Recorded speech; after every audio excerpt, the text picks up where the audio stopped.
FSN Radio. It's all about what's next. Go to financialsurvivalnetwork.com and sign up for your free weekly newsletter. You'll also get 3 free reports. The Financial Survival Network.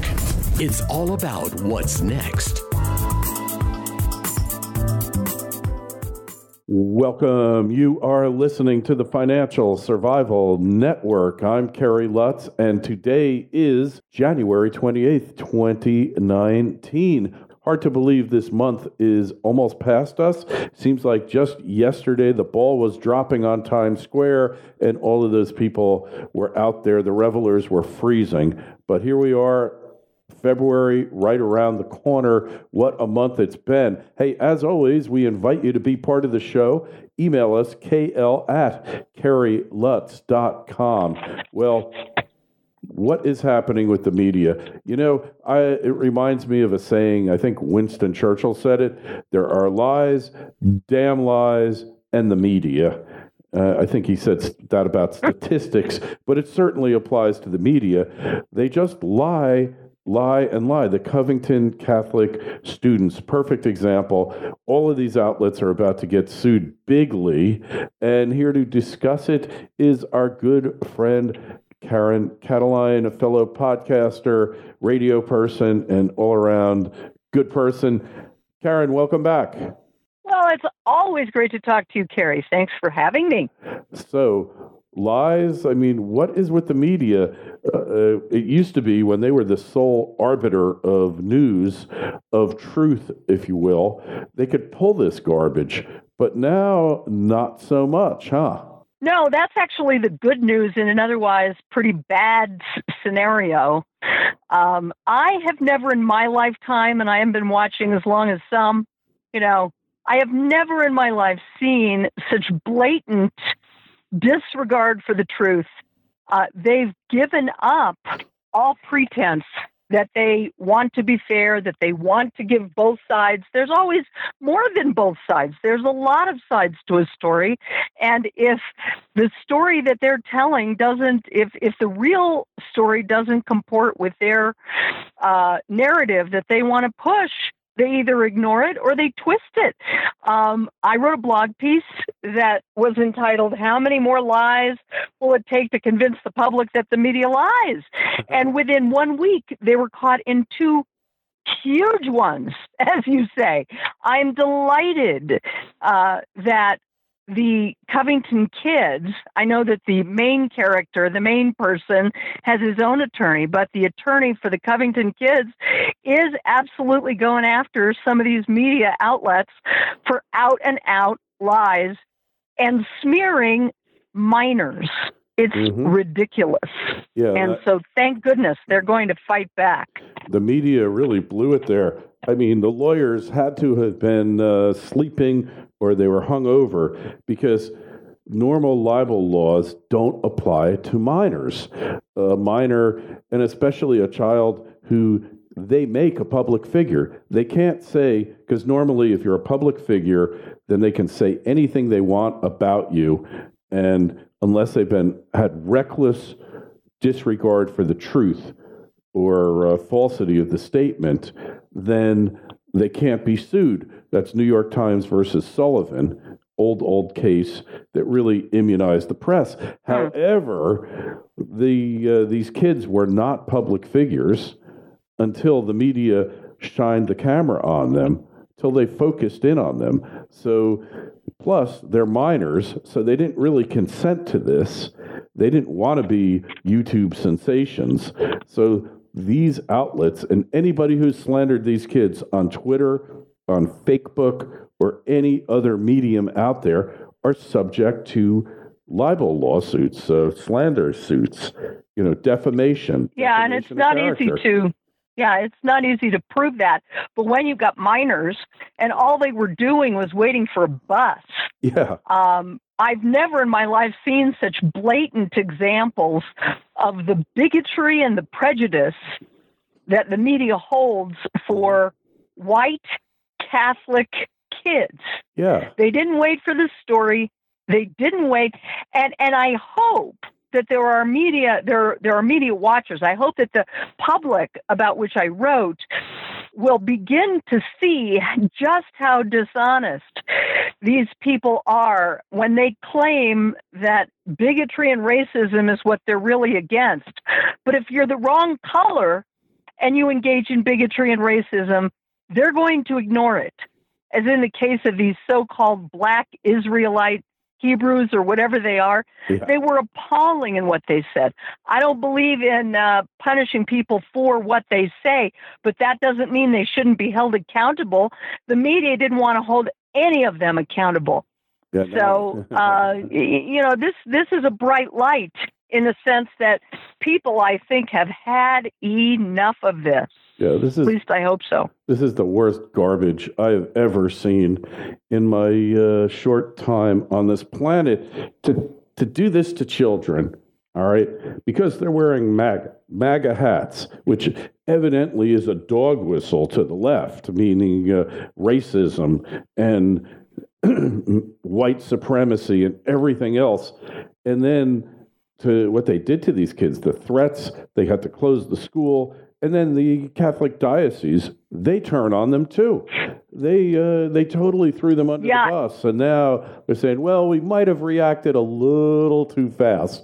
I mean, come on, right? Yeah, Carrie, that is an example of how we are getting co-opted by the ubiquitous language of the left. I wrote about that just today, and I just posted it. That we cannot afford to cede any more ground in the culture war, because even people who are on our side, even people who were standing up for those kids, didn't have any problem using the term homophobic to describe what they were called, what the kids were called. That is a complete buy-in of leftist language. It's not homophobic. The left would have you believe, and I'm being nitpicky here for a good reason, the left would have you believe that homophobia, that if you say anything or if you disagree or if you just don't like a gay person, you must be afraid of them and secretly want to be them. None of that is true. It was an anti-gay rant. I don't have a problem with that. But when a conservative pundit uses the term homophobic, it's proof that the leftist language propaganda is making its way into our everyday lexicon. And we've really got to fight that because we're being bullied into using language that they want us to use, what pronoun to use. All of that is an attempt to socialize our culture in the way that they want to socialize it. They're big bullies is what they are. And we can't let them get away with it because you know what Breitbart said? Politics is downstream from culture, and they are dictating our culture. And you know what they're doing? It's the opposite of everything we've grown to know and love about America. That's what they're against. Yeah, they hate the country, and they hate white people, and then they project and say white people are racist. And look, we have a racist past, no doubt. But that really is in the past, and they're trying to, by dividing us, and they don't care how they divide us, right, left, center, top, bottom. It's all about division and then identity politics, playing you off against each other. That's what they're all about here, Karen. I mean, right? I mean, yeah, it is. I couldn't agree more. Yeah. And in order to create victim groups, I know we've talked about this, the victim voting bloc group has to have a perpetrator. So who are the perpetrators? The people that are the enemies of socialism. Enemies of socialism tend to be people who are strong supporters of Western culture, people who are religious, usually Christian, although not always, people who believe in their Second Amendment rights.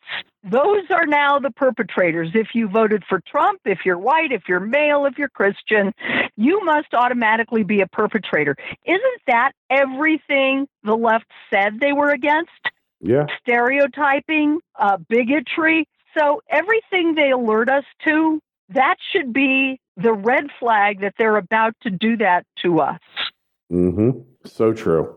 It's so true. Scary but true. Hey, and what Scary about, but true. And we would be remiss if we didn't talk about the whole make-believe scandal that Trump was alleged to have told Michael Cohen to lie before Congress, which you knew on its face was an absolute out-and-out lie, right? You just knew when you heard it. And yet the media knew it was a lie as well, because otherwise they wouldn't have been saying, if true, if not false, this story could be the end of Trump. That's just an indicator they knew it was a lie, but they went with it because they wanted the story to be true. FSN Radio. It's all about what's next. Egypt is on the verge, once again, becoming a world-renowned gold producer. The Golden Age is being rediscovered. For millennia, ancient Egyptian kingdoms prospered from unparalleled riches. Pharaohs built their empires and flaunted their abundant wealth that was made possible by the country's resource-rich gold deposits. Despite this rich history, modern Egypt remains one of the most underdeveloped gold mining countries in the world. Aton Resources is at the center of the modern Egyptian mining world, diligently working both as the only public exploration company in Egypt today and as the advocate for mining reform with the Egyptian government. However, those that arrive early like Aton will reap the best rewards. Aton's discovery of the legendary Lost Mountain of Gold at Radruin and its current aggressive drilling program there could potentially reap those rewards. Aton Resources is focused on its 100% owned Abu Marawat concession in the Arabian-Nubian Shield, located 200 kilometers north of Centamin Sakari's world-class gold mine. Aton possesses first-mover advantage in the underfollowed jurisdiction of Egypt, which is currently undergoing mining reform. To stay on top of Aton's latest drill results and news, go to atonresources.com. Aton trades on the Toronto Venture Exchange under the ticker AAN and on the OTC under the ticker ANLBF. The Financial Survival Network. It's all about what's next. Carrie, none of this is news. For 2 years, we've been watching them say this may happen. This might be true. If this is true. And then what we really watched, if anybody was watching, and you know, there's a segment that is and a segment that isn't. What we saw were media talking heads rubbing their hands together in glee, saying, now I've got you, now I've got you. I mean, it was on display for all to see that they were giddy with joy since they haven't had anything factual to back up all of their suppositions that somehow Trump was colluding with the Russians. Well, right under their nose, they've got tons of factual evidence that Hillary, the DNC, and even the FBI were, you guessed it, colluding with the Russians. Yeah, we know it. You can't make this stuff up. And then they're invading Roger Stone's, right, his house at early morning with 29 FBI agents. What do you make of that? These are Gestapo tactics. Anybody, I don't care who you are, Democrat, Republican, who cares? But to see our government go in with that kind of firepower into a senior citizen retirement village in Florida, that was done as a show of power to scare the heck out of anybody else who dares to disagree with their agenda. I mean, you see that in other countries. You don't see it here. It's disturbing, it's scary, and I think it's meant to set an example for others that you can be, people can barge in on you at any time with that kind of firepower. It's that's not American. It's not as if this guy was a threat to. He wasn't.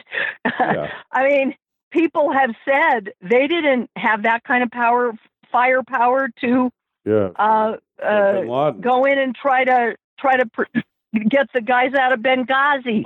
They didn't have that kind. Yeah, so what are they doing with a 73-year-old man?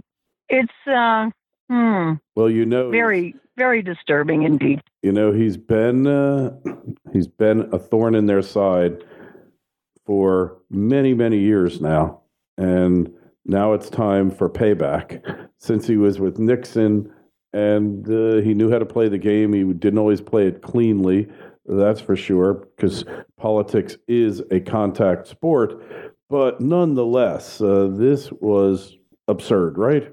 Yeah, it was. It was so blatant. It's like what we say with the media. The blatancy, they have given up the pretense that they are fair, that they are reasonable, and that they are not politically motivated. That was politically motivated. Mm-hmm. To ignore facts in other cases in which there really are facts, and then to go after somebody like Roger Stone because he has a connection with Donald Trump. Mm-hmm. It's very obvious.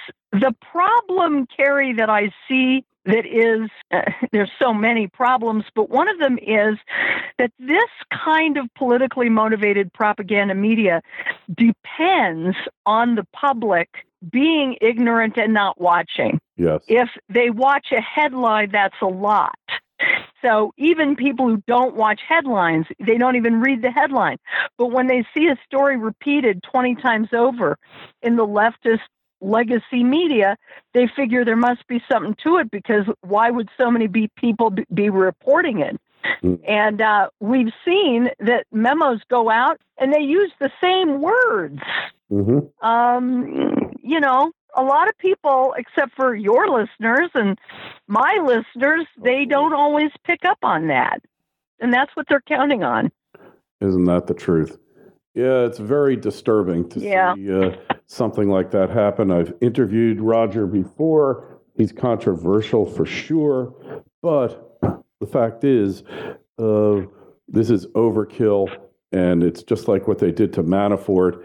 But they picked the wrong guy, because what's going to happen here is this is going to turn into a circus, a complete and utter circus.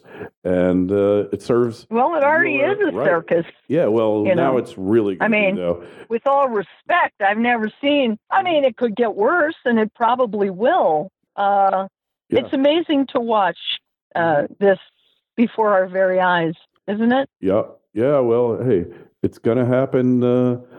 This is an all-out war when you get down to it, right? It's war. It is.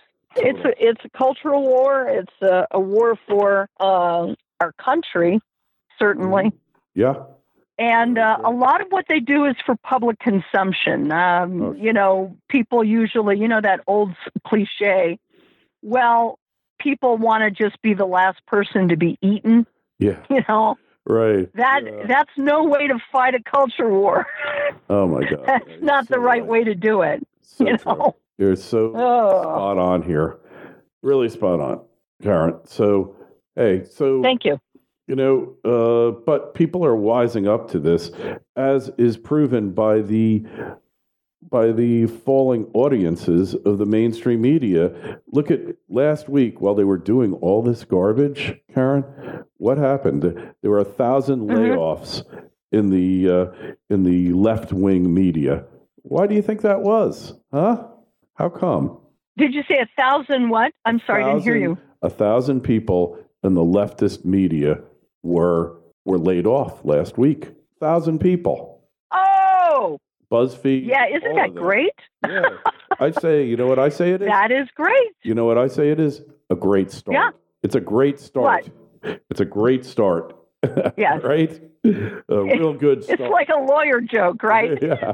Yeah. What do you call It's like the lawyer joke. 1,000 lawyers at the bottom of the ocean, and I'm a recovering attorney. A good start. So we really. I know people who probably wouldn't like that at all, Hey, but I'm not one of them, so I'm a recovering attorney. So I love lawyer jokes because there's a reason why there are lawyer jokes. Why not? Right? There's a reason why they exist, and it's not because lawyers are so wonderful all the time, right? Right. Right, and they never make a problem worse, right? Oh, God. One of these days... They always help things. They help matters, right? Well, what I'm going to do is write a book one day called Legal Theft, from my days as an attorney. And because the legal profession steals and it's legal when they do it. So you got legal theft. And as soon as the statute of limitation runs out on all of my misdeeds, I'm just kidding. I haven't done anything wrong that I remember or that I thought I was doing wrong. I've done everything right. So well, unfortunately, nowadays that doesn't seem to matter. Yeah. They have, like in the Mueller investigation, what they call process crimes, right? Where they are not getting the person on what they were actually charged with the responsibility of investigating. They play gotcha with people so that they can arrest them, get them on charges, and then they've got a big headline that says, see, there have been all these people connected with Trump who have been indicted. And then again, as I said before, people looking at the headlines will not investigate what they were actually indicted for and whether it had anything whatsoever to do with collusion or any of the rest of it. And that's what they're going for now. They're playing for the headlines. That's it. And that's totally unfortunate. The truth is the truth immaterial is supposed to set you free to a certain segment. Right? The truth is supposed to set you free. As they say well, in church, right? Yeah. But truer words, you just see what's happening and turns your stomach. But what can we do? Just keep doing what we're doing. There's really nothing else that we can do. Anyway. Well, I think people need to speak out as much as they can. It's like use it or lose it. If you don't use your First Amendment rights, you might lose them. So you got to use them or lose them, I think. Yeah, absolutely. So, hey, where do we find you? How do we connect with you on the web? All of that. All of that. Well, you can go to KarenKataline.com. That's spelled KarenKataline, Kataline.com, and you'll find all my op-eds and blog posts and podcasts. I also love connecting with people on Twitter and on Facebook. You can find me the same way, /Karen Kataline, @Karen Kataline. Just look that up. You'll find me. And if you disagree, so much the better. We'll get into a conversation. So, I'd like to grow my Twitter followers a little bit and connect with some people there. Very cool. And it's always great to talk to you, Carrie. Hey, you too. Hey. You're a bright light. Hey, and as are you, my dear. As are you. So, hey, thank you. Any questions or comments for Karen, myself? Email us, KL@KerryLutz.com. The Twitter feed's @KerryLutz. Facebook page, Financial Survival Network. If you're listening to this on YouTube or through regular podcast channels, please subscribe, like, and share. It really helps the show a lot. Helps get the message out, which is what it's all about, right? Right, Karen? Right. Exactly. We will talk to you again real soon. Thank you so much. My pleasure. Take care.